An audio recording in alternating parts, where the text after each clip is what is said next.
Thank you, Cooney. It's a pleasure to be back at West Valley.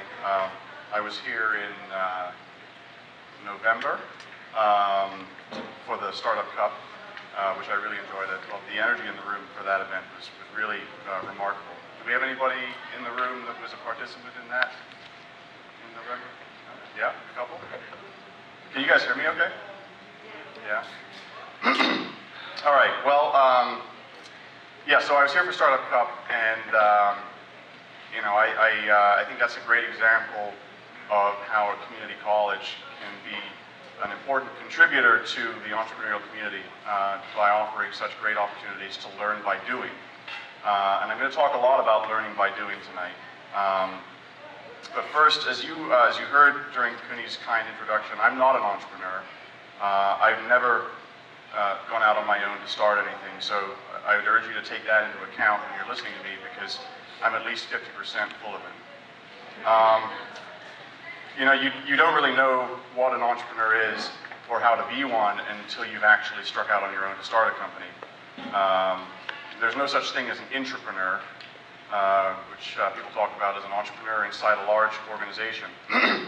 Because to really be an entrepreneur, you have to put everything on the line. Your sleep, your financial security, your relationships with your family and friends, your health, your sanity, your reputation, and all because you're absolutely obsessed with a problem and convinced that you're the one to solve it, and maybe make a lot of money doing it at the same time. But the problem comes first, so don't worry about making the money. Put your head down and get to work, and if you're lucky and good, then the money will come. But that doesn't mean you can't benefit from an entrepreneurial mindset as an employee. I just hope that eventually you'll quit and start your own thing, and then you'll become an entrepreneur.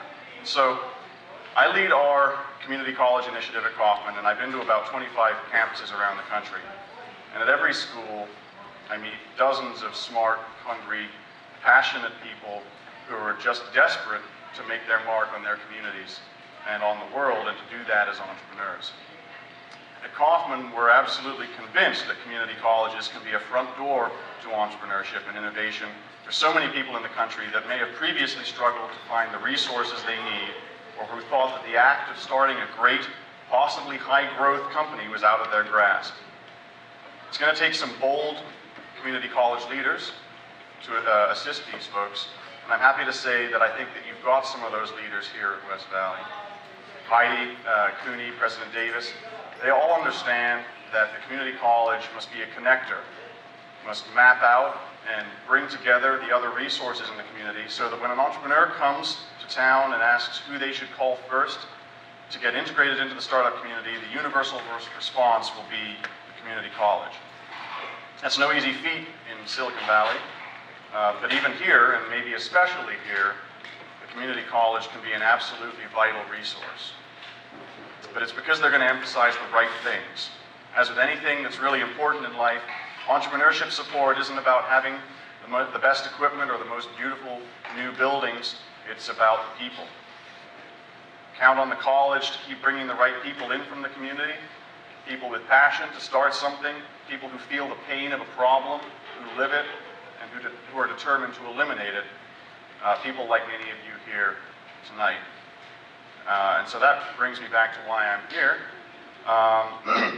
and that is to convey the message that to achieve sustained homegrown prosperity that is strong enough to weather any recession, you've got to be obsessed with creating a workforce of entrepreneurial thinkers and doers. Some people are going to be founders of billion-dollar companies, while others will take that entrepreneurial spark and become invaluable and motivated employees within the firms they serve. And yet others will pursue the path of self-employment within the skilled trades. This is about making sure that everybody, regardless of background, education level, or interest, at the very least perceives the opportunity to be entrepreneurial. So what does it take to have an entrepreneurial mindset? At the most fundamental level, it's about the power to choose. It's the understanding that you possess the locus of control. That's a term of art and psychology. But in the world of entrepreneurship, it means very simply that you don't accept the status quo, that you choose to change it. I don't want to sound all Tony Robbins. Is that the right guy? The self-empowerment. Yeah. So it's not all about self-actualization, etc. But and I know it's a deceptively simple point. With an entrepreneurial mindset, you go through life recognizing opportunities and the pain points you experience every day. You pursue knowledge. You seek to understand the problem. You learn, but then you apply that knowledge and turn the ideas into action. This all begins, though, with the idea that you have the power to choose. But what are the ingredients? Those are the characteristics of an entrepreneur or an entrepreneurial mind. But what are the ingredients of the entrepreneurial mindset? Critical thinking and problem solving, collaboration and leadership, agility and adaptability, initiative, effective communication, both verbal and written, accessing and analyzing information constantly. This is not a field where you learn your trade and then enter the community and you don't have to learn anymore. This is you are constantly evolving, constantly pivoting, constantly looking for what the next thing is. Otherwise, you're going to be made redundant pretty fast. And then lastly, curiosity and imagination.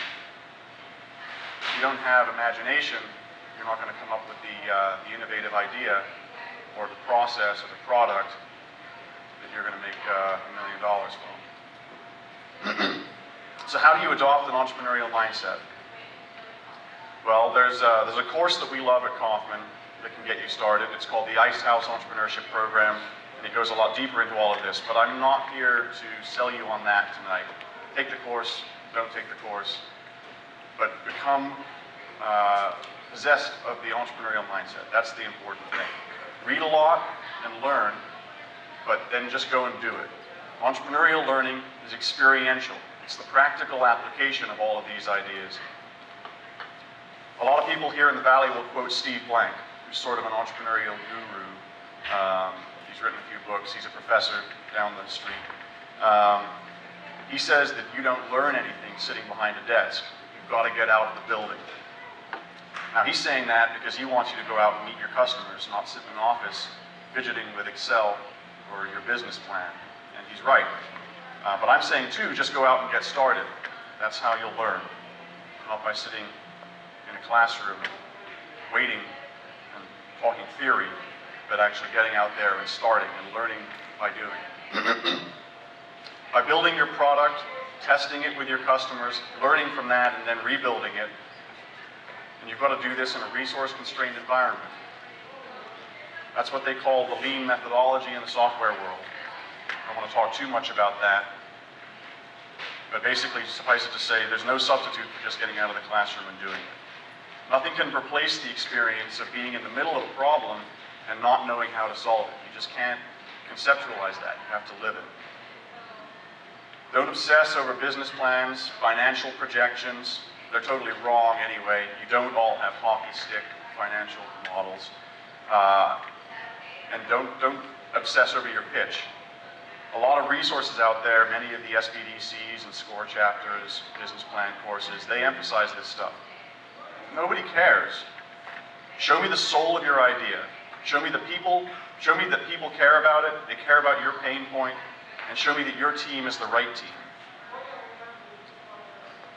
Entrepreneurs all have different learning rhythms. This is why after a certain point, taking courses, curriculum, doesn't work. It lays a foundation, but pretty quickly you've got to get out and start doing. Good mentorship is the only way to teach entrepreneurship. So find yourself a good mentor. But it's easy enough to say. So who here would like to be a mentor to startups or to an entrepreneur? All right. We know statistically at Kaufman that about 75% of these mentor relationships fail in some way. 75% of people who want to be mentors really shouldn't be. Good mentors are hard to find. We like to say at Kaufman that mentors are like mushrooms, that some of them are poisonous and they'll kill your business right away. Some of them are a little psychedelic and they'll make you see and do some weird stuff. And then the good ones will make you big and strong. So, who here wants a good mentor? Which of the entrepreneurs in here want a good mentor? Good. The problem that you're facing now is that you can be mentored too early. You need to learn and experiment and build and fail a few times before you're ready to contextualize the guidance that you receive from a mentor. You've got to screw up a little bit on your own before you'll really understand how to put into action the guidance that you're going to get from a mentor. But even then, some of you are going to be uncoachable. And to you, I say, good luck. You're on your own. And you're probably, you might succeed, but you can't rely on the mentors to hold your hand. How are you going to put this into action? Well, go to a startup weekend or to an entrepreneur meetup, like the one we're at right now. Learning from your peers, talking through the same problems that you all share. There's nothing more important than that. If you can, maybe do a paid or unpaid apprenticeship or internship. Go work for a new or young company to see what it's like, or a more established company in the field that you want to start your company in. And for goodness sake, don't call yourself a small business. Don't brand yourself small because you're already lowering your ambitions.